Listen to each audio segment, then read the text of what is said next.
ThinkTech Hawaii. Civil engagement lives here.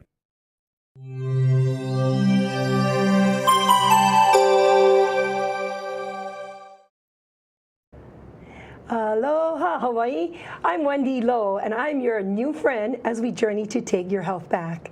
We are coming to you live from downtown Honolulu from the studios of ThinkTech Hawaii. Today, our topic of discussion will be on the power of a smile.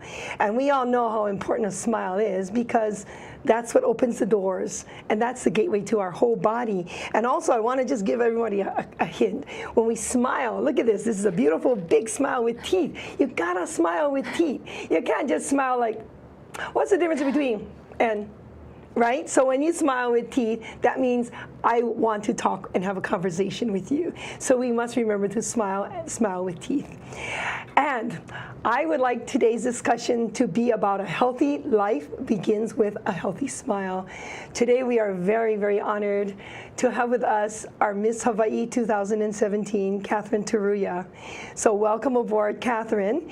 Catherine is a pediatric dental hygiene specialist and assistant and a dental student at the University of Missouri in Kansas City. So welcome aboard. Thank you so much for having me on the show today, Wendy. Oh, you know, I've done many, many Miss Hawaii pageants, and I was just so honored when you were chosen as our Miss Hawaii 2017. I was backstage with you, and then we went out, and I gave you a golf award, yes. And I was so excited. I'm like, okay, that's the first of many for this young lady here, and I was so proud when they did announce you as our Miss Hawaii. So tell us a little bit about your year, your reign. My year, gosh, was more than words can even describe. I couldn't have asked for a better year. And when I had my full year, it really was a year of service. I was able to work with so many different organizations, from Make-A-Wish, the Ronald McDonald House, Best Buddies.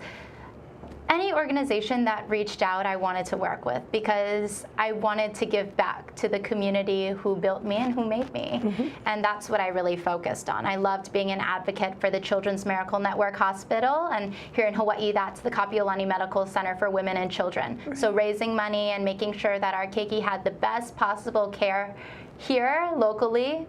It was amazing. I was very happy to be a part of it. Well, and you know, I know that you went above and beyond the call, because every time I saw you on Facebook, you were at another event every night, and sometimes I knew you were at the same event, a different event, but the same night, because you had the same dress on. And I know you would never leave the house twice with the same dress on. So I knew that you were doing multiple events in a night or in a day. So, and you handled yourself beautifully. You set the bar so high for all the futures coming along. So all you ladies, this is what is expected. At this level, this is how we play. This is how we roll, right?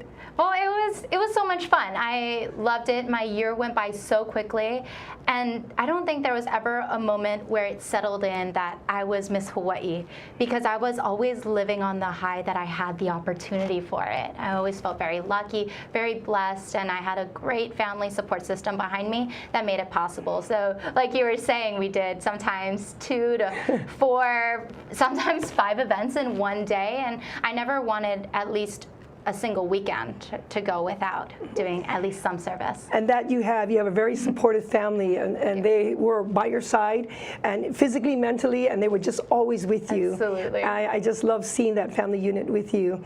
You know, as a Miss Hawaii, you have a platform that you need to share and build on. What was your platform, and what did you advocate for? My platform was BFF.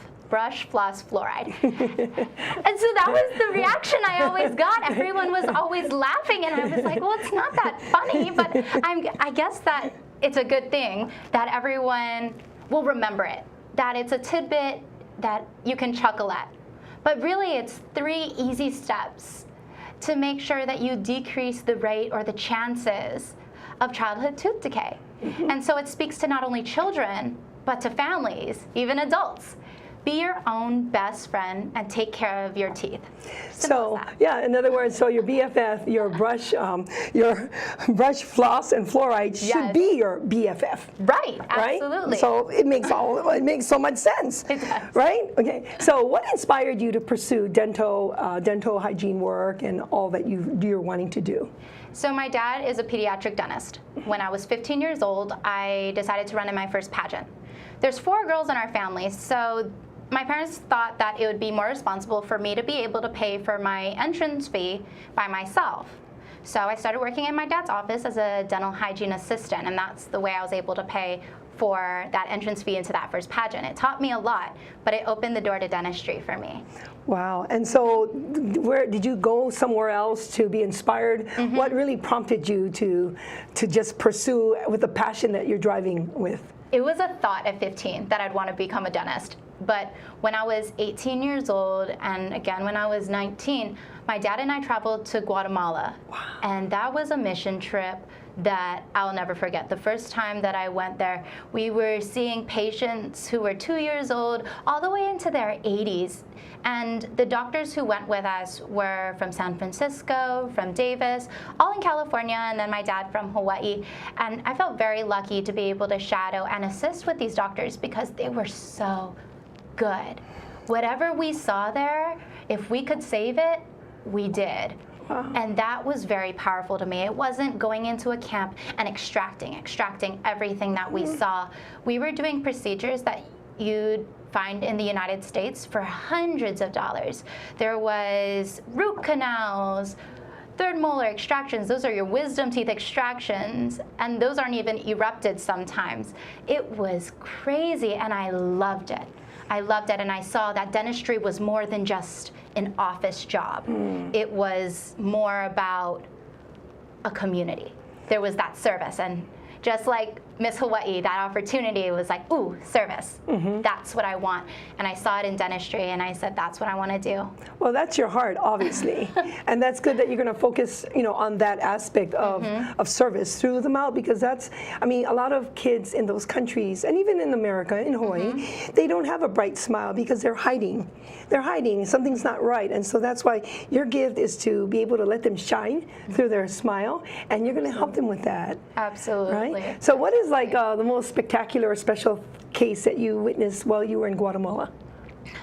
My favorite case was on a 19-year-old girl. It was my favorite because it was the most eye-opening, not because it made me happy. I was 19 at the time when I saw this, and she needed 5 extractions, and one of them was on her front tooth. And when I say we took out her front tooth, we took out the root of her front tooth because that was all that was left of it. And for me, that was really difficult, seeing that someone my age in a different country could be in such a different health condition, and that it was so preventable. Had she known that through simple brushing and flossing to even make it better, would have decreased the likelihood of her having to lose that front tooth, that could have prevented it all. Like that spoke to me. And I said, education, prevention is so important. Yes, no different than in Hawaii. My mom grew up on Lanai, and she worked with the plantations, at the pineapple plantations. And as little kids, youngsters, they would be cutting the pineapple on the field and just munching on pineapple, and just all day long eating pineapple. So, but the problem was, yes, they ate great, healthy food, but they didn't have the opportunity to wash or rinse their mouth. Right. Okay. So as you said, education. So because my mom didn't have that sort of oral hygiene education behind her, from as little as I was, I've always known my mom to have had dentures, and that means she was in her 30s when she had her teeth removed, and she was with dentures. Okay. So because of, just as you're saying, education, knowledge, and what can we do? Simply if they rinse their mouths, that would have helped so much. And so, being that you were in Guatemala, when you were doing your dentistry, were you in an office, or were you in like a makeshift tent? How was it like? We worked out of a clinic space. So I was very impressed that we weren't in a tent. We were in a room with 6 fully operable chairs. So we had everything that we needed to perform dentistry safely and effectively. And that's, the #1 concern. You want to make sure that you're practicing well and with good intent. And so that's what we did. I love that the Mayan people that we were serving in that community were so grateful for all of our help. But it was difficult to communicate because I went there thinking, I don't know Spanish, this is going to be difficult. They actually speak a dialect called Cachacal. So sometimes we would need as many as 2 or 3 translators to help us get our message across when it came to instructions or procedures and what we were going to do. So can you imagine being a 3-year-old child, a 6-year-old child, having looked at by people who don't speak the same language as you, who don't look the same as you, and trusting? It was incredible. The kids were amazing. Wow. Well, again, because your smile warmed them up, right? So your smile, I tell you, can just break all barriers. Your smile breaks it, it opens the door. So they're like, trust comes because they see your beautiful smile, and so they see your heart through your smile. Absolutely. Right? And then you're able to, you know, calm them down, and then the translators do their work, and then you do your work. Yep. It's all about the nonverbal communication. And in Guatemala, what we learned was that a tooth was a sign of wealth. And if you could keep your tooth, if you had a cap, like that was great. If you were missing a tooth, it wasn't a bad thing, but it wouldn't have been, you don't seem as wealthy if you have a way to keep that tooth. Wow. And would you still be marriable? No, I'm joking. I don't know. No. So now that you witnessed and experienced Guatemala, and now that you're back in Hawaii, can you tell us what are the similarities or differences, or how, you know, tell us how that helped you in your journey here in Hawaii? Coming home from Guatemala, knowing that I wanted to become a dentist, for me, home is where the heart is, and this is where I want to practice. I'd love to go back to Guatemala as a practicing dentist one day and give back through that service. But coming home, I really found out that the conditions here in oral hygiene awareness isn't much different than what's in Guatemala. And that was mind-blowing for me to understand that there were kids who had that similar dental decay. As Guatemala, a third world country, was absolutely absurd to me. The dental decay rate in Hawaii is double the amount anywhere in the United States. We have the highest rate of dental decay and one of the highest dentists per capita. So we have the help to address it, but we just need that little bit of education. And although I'm not a dentist yet, that's where I saw my place. I said, I can help there. Wow. And you know, Catherine, we're going to take a little short break, but keep that passion because it's like, it's contagious. I want you to go to school, study, be the best in your class, and do the best you can. Come back to the people of Hawaii because you're going to solve that problem. I already know it. I already know it because of your smile and your drive. And so we're going to leave you for 60 seconds, and we're going to come right back again with Catherine Turia, Miss Hawaii 2017.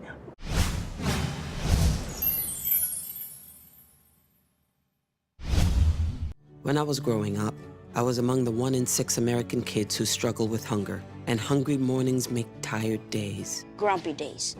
Bleh kind of days. But with the power of breakfast, the kids in your neighborhood can think big and be more. When we're not hungry for breakfast, we're hungry for more. More ideas. More dreams. More fun. When kids aren't hungry for breakfast, they can be hungry for more. Go to hungeris.org and lend your time or your voice to make breakfast happen for kids in your neighborhood. I'm getting older. Do I need to worry about falling? Yes, you do. Each year, 1 in 4 people 65 and older will experience a fall, and many will be serious. The majority of falls happen at home, so remove things that could make you trip and install handrails to keep you steady. To learn more about the steps you can take to help prevent a fall, please talk to your doctor. You can also visit aarpfoundation.org or medicaremadeclear.com/falls. This message was brought to you by United Healthcare and AARP Foundation.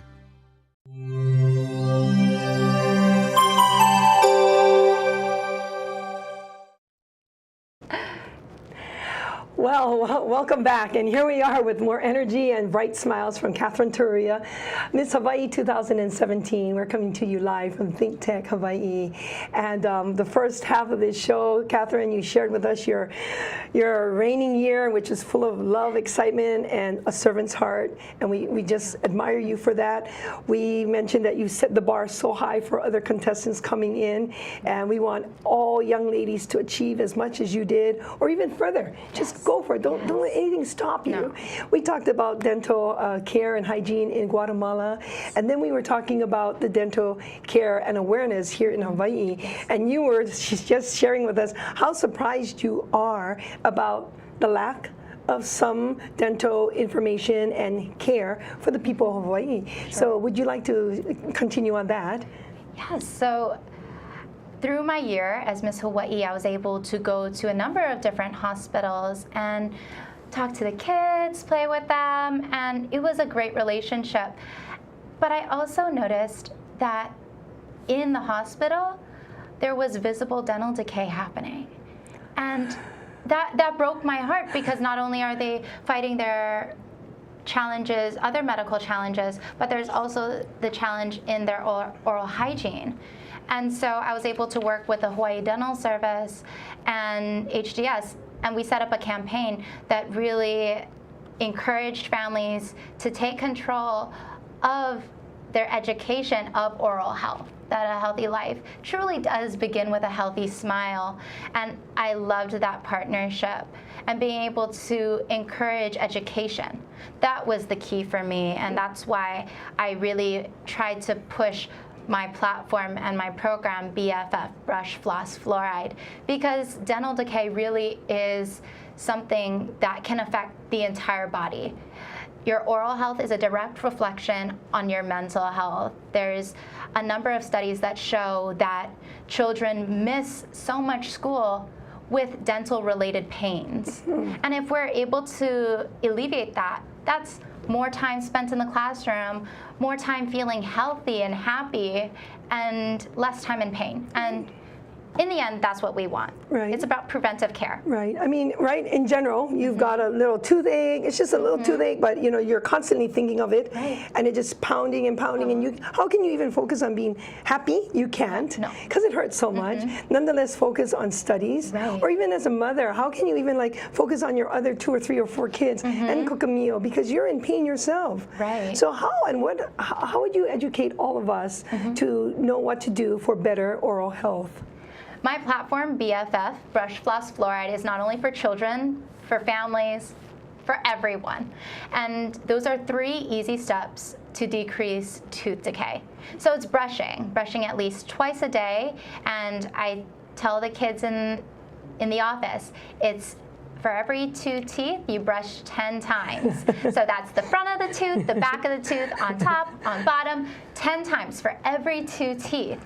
And then you want to floss at least once a day. For me, I prefer the evening times, because that's after you've eaten all of your meals for the day, and it's easy to get on that routine. And when you floss, it's not only just going straight up in between the teeth, but it's going and curving around the tooth and into that gum line. You don't want to slice the gum line, but you want to curve around it, because when you can get the bacteria that's in between your tooth and the gum, you're making sure that there's no chance of decay happening between your teeth. And then for our kupuna, our elders, when you take away that bacteria between the teeth, you have a chance of keeping your teeth longer. Wow. Because it becomes mobile, right? As the gum line recedes, it comes a little bit shorter as we get older. The tooth will become more loose if there's decay that's happened, and we lose our teeth more quickly. If we can get on a routine of flossing our teeth at a young age, then we won't have to worry about it later on in life.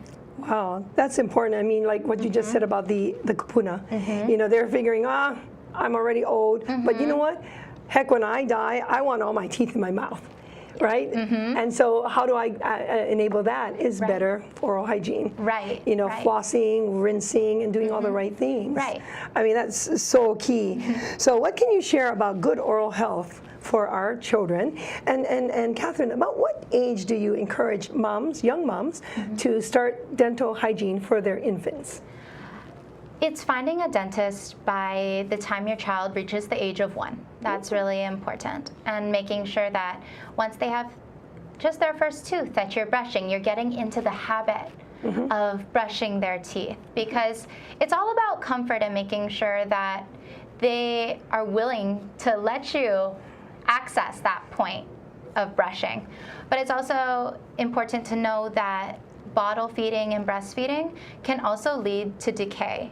We want to make sure that formula and breast milk aren't left in a child's mouth while they sleep, so it's really important to make sure that they're not breastfeeding when they fall asleep, because the formula, the nutrients that we have in milk, although it's good for our body, it's not so good inside of our mouth because bacteria love to grow in it. And so that's gonna start that point for decay. And so having a child and understanding that oral health is very important, just as you'd go to a pediatrician, it's going to a dentist as well, and addressing that early on. Oh, well, Catherine, you pretty much hit it right on the spot, because you're saying to find a dentist that you feel comfortable with. Because I mean, I remember when I was growing up, we didn't have that right dentist. And so it was very traumatic, and it's never left me. And so just the smell or the sound of the drill, you know, so, you know, and I'm pretty much a big chunk of why people don't go to the dentist is because of fear, you know, and all of that. But with the proper education and sharing with the youngsters, hey, you know what, you know, Auntie Catherine or Dr. Catherine is going to start taking care of your teeth so that you can have healthier, a brighter smile, and explaining and taking the time to do that. And I'm 100% sure that your patients won't have this fear. What will you do to help them throughout that traumatic first visit? It's all about open communication, making sure that patients come in if they have questions that they feel comfortable asking them to any doctor, and trusting the doctor to being able to address anything that's going on and referring them out to other specialists if that's what they require, or being able to treat them right there in the office.